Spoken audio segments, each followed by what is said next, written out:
أعوذ بالله من الشيطان الرجيم. بسم الله الرحمن الرحيم. الحمد لله رب العالمين والصلاة والسلام على أشرف المرسلين وعلى آله وصحبه أجمعين. أما بعد. ഏറ്റവും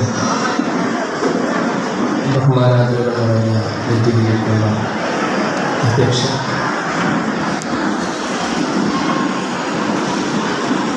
ഈ വേദിയിൽ നിങ്ങളുമായി സംവദിക്കാൻ ഇവിടെ എത്തിയ സമാദരണീയരായ ഡോക്ടർ സുലൈമാൻ മെൽപ്പത്തൂർ അവர்கள், ഇതിലിരിക്കുന്ന മുസ്ലിം ലീഗിൻ്റെയും യൂത്ത് ലീഗിൻ്റെയും ഭാരവാഹികൾ, നേതാക്കൾ, എൻ്റെ ശബ്ദം ശ്രദ്ധിക്കുന്ന സ്നേഹമുള്ള കാരണവന്മാരെ, സഹോദരങ്ങളെ,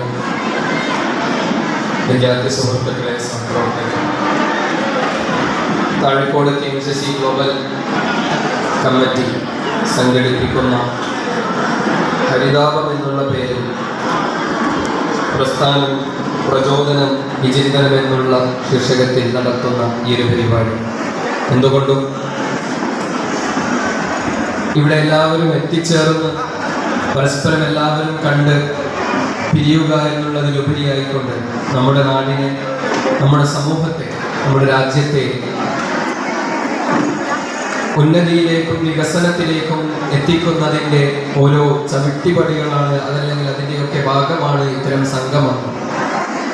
അതിന് തന്നെയാണ് നമുക്കറിയാം, ഇവിടെ ഈ പരിപാടിയിൽ നിന്ന് നിങ്ങളോട് സംസാരിക്കാനെത്തിയ സുലൈമാൻ മെൽപ്പത്തൂർ അവറുകൾ പരന്ന വായനയിലൂടെ, എൻ്റെ വാക്കുകളിലൂടെ ഒരു രാഷ്ട്രീയ പ്രഭാഷകനല്ല, നേരെ മറിച്ചുകൊണ്ട് എല്ലാവരുടെയും ജീവിതത്തെ സ്വാധീനിക്കുന്ന വിധത്തിൽ അതിനെ മെച്ചപ്പെടുത്താനാവുന്ന രീതിയിൽ ശബ്ദം പുറപ്പെടുവിക്കുന്ന ഒരു പ്രാസംഗികൻ. ഞാൻ ഇവിടുത്തെ കമ്മിറ്റിയെ അഭിനന്ദിക്കുകയാണ്. നമ്മുടെ ഇത്തരം സംഗമങ്ങൾ ഉണ്ടാകുമ്പോൾ അത് കേവലം ഒരു ശക്തിപ്രകടനം എന്നതിലുപരിയായിക്കൊണ്ട്, ഒരു പരിപാടി നടത്തുക എന്നതിലുപരിയായിക്കൊണ്ട് അതിനെ എല്ലാവരെയും ഉൾക്കൊള്ളിച്ച് എല്ലാവരെയും കൊണ്ടുവന്നുകൊണ്ട് എന്നാൽ എല്ലാവർക്കും ഉപകാരപ്രദമാകുന്ന രീതിയിലുള്ള സംസാരങ്ങളും ചർച്ചകളും നടത്തുക എന്നുള്ളത് ഏറെ പ്രാധാന്യം അർഹിക്കുന്ന, ഏറെ അഭിനന്ദനങ്ങൾ അർഹിക്കുന്ന കാര്യമാണ്. ദീർഘിപ്പിച്ച് സംസാരിക്കുന്നില്ല. ഇവിടെ ഹരിതാപം എന്നുള്ള പേരിൽ നമ്മളെല്ലാവരും ഇന്ത്യൻ യൂണിയൻ മുസ്ലിം ലീഗിൻ്റെ ഹരിത പതാകയുടെ തണൽ കിട്ടിയ ആളുകളാണ്. അത് അക്ഷരാർത്ഥത്തിൽ വെറുതെ ഒരു ഭംഗിക്ക് വേണ്ടി പറയുന്നതല്ല, പക്ഷെ നേരെ മറിച്ചുകൊണ്ട് നമ്മുടെ രാജ്യത്ത് മറ്റ് സംസ്ഥാനങ്ങളിലൂടെയൊക്കെ പോകുമ്പോൾ ന്യൂനപക്ഷ സമൂഹങ്ങൾ പ്രത്യേകിച്ച് ഈ കാലഘട്ടത്തിൽ എങ്ങനെ ഇരയാക്കപ്പെടുന്നു എന്നുള്ളതിനുള്ള ഉദാഹരണം നമുക്ക് പല സ്ഥലങ്ങളിൽ കാണാൻ കഴിയും. ആയിരങ്ങളിലൊക്കെ ഇതുപോലത്തെ ഒരു പ്രസ്ഥാനം ഉണ്ടായിരുന്നെങ്കിൽ വിദ്യാർത്ഥികൾക്ക് വിദ്യാഭ്യാസം കൊടുക്കാൻ വെറുപ്പിന്റെ രാഷ്ട്രീയം പറയാതെ, വിഭജനത്തിന്റെ അതല്ലെങ്കിൽ പരസ്പരം അനൈക്യത്തിന്റെ രാഷ്ട്രീയം പറയാതെ എല്ലാവരെയും ഒരുമിച്ചിരുത്തിക്കൊണ്ട് മുന്നോട്ട് കൊണ്ടുപോകുന്ന, ജാതി മത വർണ്ണ ഭേദങ്ങൾക്ക് മീതെ ഉയർന്നു നിൽക്കുന്ന ഒരു രാഷ്ട്രീയം പറയാൻ അവിടെയൊക്കെ ആരെങ്കിലും ഉണ്ടായിരുന്നുണ്ടെങ്കിൽ എന്ന് തോന്നിപ്പോകുന്ന അവസ്ഥ നമുക്ക് കാണാൻ കഴിയും. നമ്മൾ ഭാഗ്യവാന്മാരാണ്. നമ്മുടെ നേതൃത്വം തിരിച്ചറിഞ്ഞു. നമ്മൾ പകൽക്കിനാവ് കാണുന്ന ആളുകളല്ല. എന്താണ് പകൽക്കിനാവ്?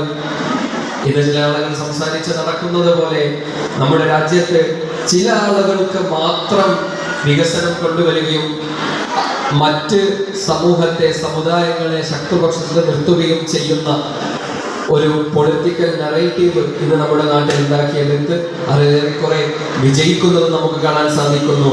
നമ്മുടെ കേരളത്തിൽ പോലും അതിൻ്റെ ഓരോ വിത്തുകൾ മുളക്കുന്നത് നമുക്ക് വളരെ സങ്കടത്തോടെ, ഖേദകരമാണെന്ന് പറയട്ടെ, നമുക്ക് കാണാൻ സാധിക്കുന്നു. എന്നാൽ ഇന്ന് അതിനെതിരെയുള്ള പോരാട്ടവും ശക്തമായ രീതിയിൽ നടക്കുന്നുണ്ട്. നമ്മൾ മനസ്സിലാക്കേണ്ടത് നമ്മുടെ ഓരോരുത്തർക്കും, നമുക്ക് ഇവിടെ ഇരിക്കുന്ന ഓരോരുത്തർക്കും ഉത്തരവാദിത്തമുണ്ട്. നമ്മുടെ രാജ്യത്തെ വികസനത്തിലേക്ക്, ഉന്നതിയിലേക്ക് കൊണ്ടുപോകേണ്ടതുണ്ട്. നേരത്തെ പറഞ്ഞതുപോലെ ഒരു സമൂഹത്തെ മാത്രം, മുസ്ലിമുകൾക്ക് മാത്രം വലുതാകാം, ഹൈന്ദവ സമൂഹത്തിന് മാത്രം വലുതാകാം, ക്രൈസ്തവർക്ക് മാത്രം വലുതാകാം, അതല്ലെങ്കിൽ മതമില്ലാത്തവർക്ക് മാത്രം വലുതാകാം എന്ന് പറയുന്ന ആശയം പകൽക്കിനാവ് മാത്രമാണ്. ഒരിക്കലും നടക്കാത്ത കാര്യമാണ്. പക്ഷേ എല്ലാവരെയും നല്ല രീതിയിൽ എല്ലാവരെയും ഉൾക്കൊണ്ടുകൊണ്ട് ഒരു രാജ്യത്തിന്റെ വികസനം എന്ന് പറയുന്നത് ആ രാജ്യത്തിന്റെ എല്ലാ സമൂഹങ്ങളും എല്ലാ സഹോദരങ്ങളും ഒരുമിച്ചിരുന്നുകൊണ്ട് പ്രവർത്തിക്കുമ്പോഴാണ് നമുക്ക് ആ പ്രവർത്തനം നമ്മുടെ ഇതര സഹോദരങ്ങളിലേക്ക് എത്തിക്കേണ്ടതുണ്ട്. മനുഷ്യത്വത്തെ കൂടെ നിൽക്കേണ്ടതുണ്ട്. നമുക്കറിയാം, ഇന്ന് ലോകത്ത് മുഴുവൻ ആക്രമണങ്ങൾക്കെതിരെ ഫലസ്തീനിലെ നമ്മുടെ സഹോദരങ്ങൾ നമ്മുടെ ഐക്യദാർഢ്യ സമ്മേളനം നടത്തുകയുണ്ടായി. മനുഷ്യത്വരഹിതമായിക്കൊണ്ട് ഒരു സമൂഹത്തെ ക്രൂരമായിക്കൊണ്ട് മർദ്ദിക്കുമ്പോൾ, കുട്ടികളെ പോലും മർദ്ദിക്കുമ്പോൾ അതിനെതിരെയൊക്കെ നമുക്ക് ചെയ്യാൻ കഴിയുന്നത് ഉത്തരവാദിത്ത ബോധമുള്ള, ചിന്താശേഷി നഷ്ടപ്പെടാത്ത, മസ്തിഷ്കത്തെ പണയം വെക്കാത്ത മക്കളെ കൃത്യമായ രീതിയിൽ, പ്രത്യേകിച്ച് ഈ കാലഘട്ടത്തിൽ നമുക്ക് ഇരയാക്കപ്പെടുന്ന ഒരവസ്ഥ വരെ വരാൻ പാടില്ല. നമ്മുടെ രക്ഷിതാക്കൾ കുറെ ആളുകളുണ്ട്. നമ്മുടെ മക്കളെ രാഷ്ട്രീയപരമായിട്ട് ഉണർവുള്ള ആളുകളാക്കണം. തെരുവിലേക്ക് സമരത്തിന് പറഞ്ഞയക്കണം എന്നല്ല, പക്ഷെ നേരെ മറിച്ചുകൊണ്ട് ഉത്തരവാദിത്തമുള്ള പൗരൻ എന്ന് പറയുമ്പോൾ രാഷ്ട്രീയ ബോധമുള്ളവനാണെന്ന് പറഞ്ഞ് മനസ്സിലാക്കി കൊടുക്കേണ്ട രക്ഷിതാക്കളാണ് ഇവിടെ ഓരോരുത്തരും. നമ്മുടെ ഉത്തരവാദിത്തം അതാണ്. നമ്മളത് കൃത്യമായി നിർവഹിക്കണം. അങ്ങനെ നിർവഹിക്കുമ്പോൾ നമുക്ക് നമ്മുടെ സംസ്ഥാനത്തെയും അതുപോലെ തന്നെ മറ്റ് ന്യൂനപക്ഷ സമൂഹം പ്രശ്നങ്ങൾ നേരിടുന്ന സ്ഥലങ്ങളിലൊക്കെ ഇന്ന് നമ്മുടെ പാർട്ടി ഇടപെടുന്നുണ്ട്. KMCC ഇടപെടുന്നുണ്ട്. KMCC എന്ന് പറയുമ്പോൾ നമുക്കറിയാം, ഇന്ന് മാനുഷിക പരിഗണനക്ക്, കരുണക്ക്, ആവശ്യക്കാരങ്ങളിലേക്ക് സഹായം എത്തിക്കുന്നതിന് ഒരു പര്യായമായി മാറിക്കൊണ്ടിരിക്കുകയാണ്. ഒരു പര്യായമായി മാറിക്കഴിഞ്ഞു. പല രാജ്യങ്ങളിലും KMCCക്ക് വലിയ വലിയ ഇൻഫ്ലുവൻസ് ആണ്, വലിയ സ്വാധീനമാണ്, വലിയ സ്വീകാര്യതയാണ്. നമുക്ക് ആ സ്വീകാര്യത നിലനിർത്തിക്കൊണ്ട് നമ്മുടെ രാജ്യത്തിന്റെ, നമ്മുടെ നാടിന്റെ, നമ്മുടെ പാർട്ടിയുടെ ഒരു അഭിമാനകരമായിട്ടുള്ള ചിത്രം എന്ന് പറയുന്നത് അതിൽ ഏറ്റവും ഉന്നതിയിൽ നിൽക്കുന്ന ഒന്നാണ് KMCC. അപ്പോൾ ഇത്തരം പരിപാടികളുടെ ഭാഗമായി നിൽക്കുമ്പോൾ നമ്മുടെ ഉത്തരവാദിത്തങ്ങൾ കൂടെ മനസ്സിലാക്കിക്കൊണ്ട് ഒരു വികസിത രാഷ്ട്രത്തിന് വേണ്ടി ഒരുമിച്ചിരുന്നുകൊണ്ട് മറ്റു പൊള്ളയായ വാദങ്ങളിൽ പെടാതെ, ഇന്ന് നമ്മുടെ കേന്ദ്രം ഭരിക്കുന്ന സർക്കാരൊക്കെ നമ്മുടെ രാജ്യത്തെ കുറിച്ച് പറയുമ്പോൾ അതല്ലെങ്കിൽ അവർ പുറപ്പെടുവിപ്പിക്കുന്ന ഒരു നെറേറ്റീവ് ഉണ്ട്. നമ്മളൊരു $4 ട്രില്യൺ എക്കോണമിയാണ് എന്നൊക്കെ പറഞ്ഞുകൊണ്ട് ഞാൻ ദീർഘിപ്പിച്ച് സംസാരിക്കുന്നത്. പക്ഷേ നമ്മുടെ സാമ്പത്തിക വ്യവസ്ഥ പോലും പുറം മോടി മാത്രം മെച്ചപ്പെടുത്തിക്കൊണ്ട് ഇവിടെ ദിവസക്കൂലിക്ക് വേണ്ടി വളരെ ബുദ്ധിമുട്ടി ജീവിക്കുന്ന നിരവധി ജീവനുകളുണ്ട്.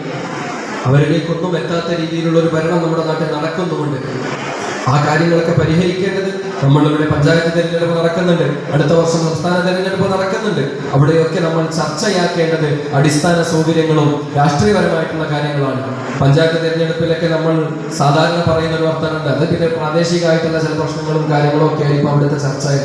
അതിലുപരി ആയിക്കൊണ്ട് വാർഡ് തലങ്ങളിൽ പോലും നമ്മുടെ വീടുകളിൽ നമ്മൾ പ്രയാസം അനുഭവിക്കുന്ന, നമ്മൾ ഫേസ് ചെയ്യുന്ന അടിസ്ഥാന സൗകര്യങ്ങൾ, അതല്ലെങ്കിൽ മറ്റ് രാഷ്ട്രീയപരമായിട്ട് നമുക്ക് പരിഹരിക്കാവുന്ന കാര്യങ്ങൾ രാഷ്ട്രീയ മണ്ഡലങ്ങളിലേക്ക് അതിൻ്റെ ചർച്ചകൾ ഇട്ടുകൊണ്ട് അവിടെ നിന്ന് വാർഡ് തലങ്ങളിൽ നിന്ന് തുടങ്ങിയിട്ട് ഉള്ള ഒരു പ്രവർത്തനം നമുക്ക് കൊണ്ടുപോകാനും അത് രാജ്യത്തിന് മുന്നിൽ ഒരു മാതൃകയാക്കി വെക്കാനും സാധിക്കണം. അത് നടക്കുന്നുണ്ട്.